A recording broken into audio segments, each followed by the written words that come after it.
Hey folks, Nev here from One Deal Away, and welcome to another episode. Now, typically I don't wear anything long sleeve because when I do these videos, I expend a lot of energy, I get very hot. So this is probably not going to be a super long video, but I wanted to do it in this particular hoodie because of what it has on it. And this is what I call my own personal financial hell. This is the hell that I have gone through, and really wanted to kind of share with you. I'm going to zoom in onto the shirt right now so that I can tell you my personal story and why this particular hoodie is important to me. So what you see right here is sort of me, right? At some point right here, this is kind of where the story begins. This was me, and kind of I needed money to come in, but the problem is every time money came in my way, I was sort of finding myself being broke.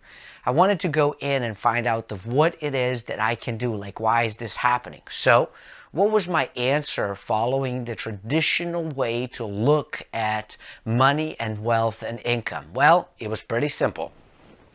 I would have a light bulb moment every time, and that included that I needed to get a better degree and then be able to get a new job so that I can start making more money.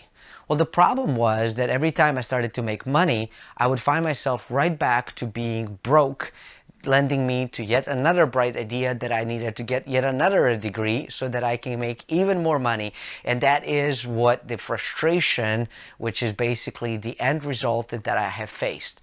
That is maybe where you find yourself. And that's where the traditional way of looking at our money and income and everything in the world is wrong with it. So that's kind of what has happened to me, and I wanted to share my story with you because you might find yourself there as well, where you have gone to school, done really well, gotten a job, find yourself living paycheck to paycheck, decided maybe I should go back to the school, get a better job, have a more income, and then shortly after find yourself right back where you started, where you need more money.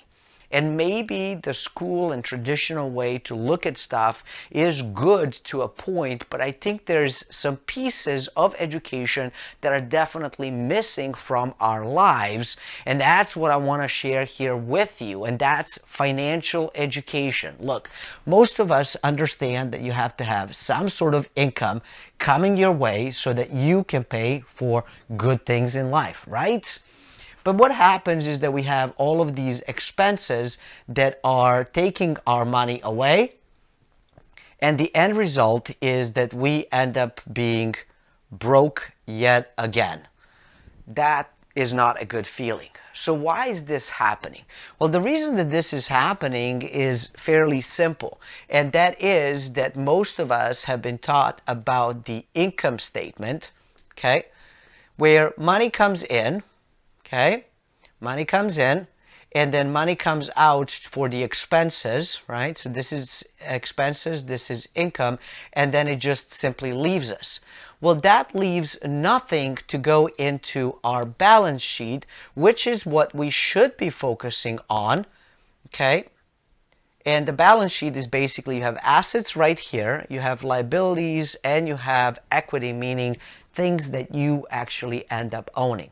Most of us focus here, but the focus should be right here. You want to build this component of your financial statements as much as possible, and you want to make sure that this is down. You want to limit that as much as possible so that this is where your money lives, and this is where you and I want to be in, and everybody else as well. So, okay, this is what we should be focusing on, and that is the balance sheet. And I know it stands for BS, but in this case scenario, it's really not BS.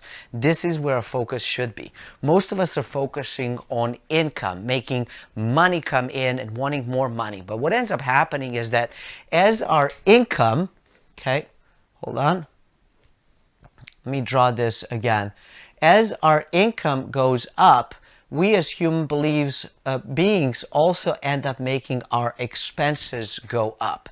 So this ends up being this sort of circle of hell that I have personally lived through until I realized that this is not what I should be focusing on, but rather having assets that are living here that provide me with income, and then lowering my liabilities as much as possible so that when money comes in through the income and then it has to go and hit the liability, which is basically the expense, and then it goes out, that this portion right here, the liability, is way less than the assets that actually bring in income provide me. That is, so liabilities will do the expenses. So that is kind of the key, is that you want to focus on having assets and not focusing on liabilities. But what is the difference between assets and liabilities? That is the key question. And you might have been following some of the folks that are within the personal financial education industry, and they're amazing people because they're telling you you need to focus on assets. Most of us have been taught that our car is an asset, which is not, because it goes down in value and it doesn't really pay you.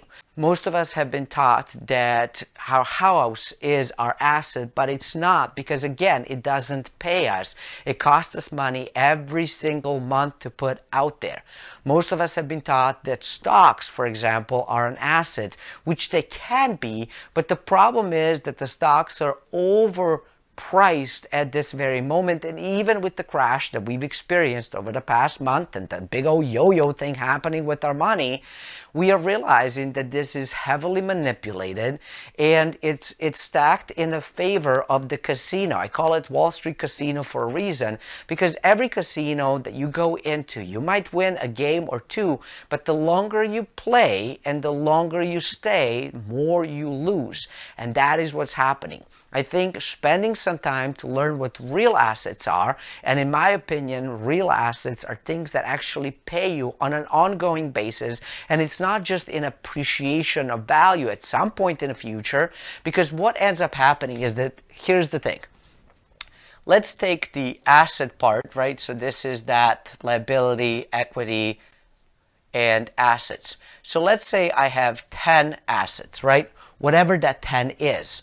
If I end up having to rely on this going up in price in order for me to sell to make income, right?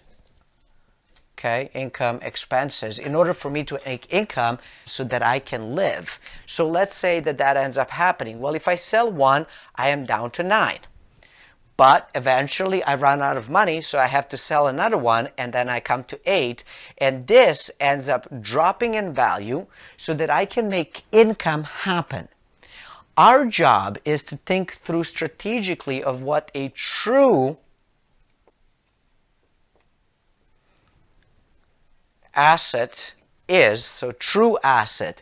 And true asset is that if I have 10 of them, okay, and they bring me money, I never have to sell a single one of these in order to make income happen.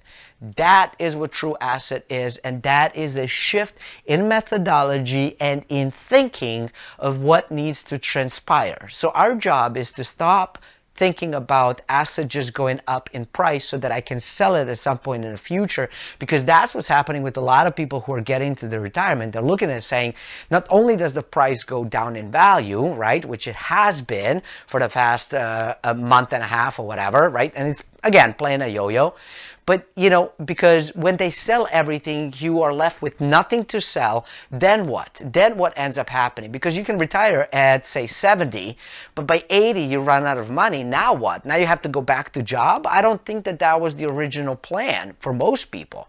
So start looking at assets that actually pay you without it going up in value, that are producing what is known as passive income streams, because that is what ends up feeding the income without having to sell an asset. Thanks for watching. If you found this really helpful to you, maybe some of your friends, family, and acquaintances will also find it incredibly important, and I invite you to share this video with them so that we can help as many people as possible. Thanks for watching, and until next time, stay forever money blessed, and do remember, you are only one deal away.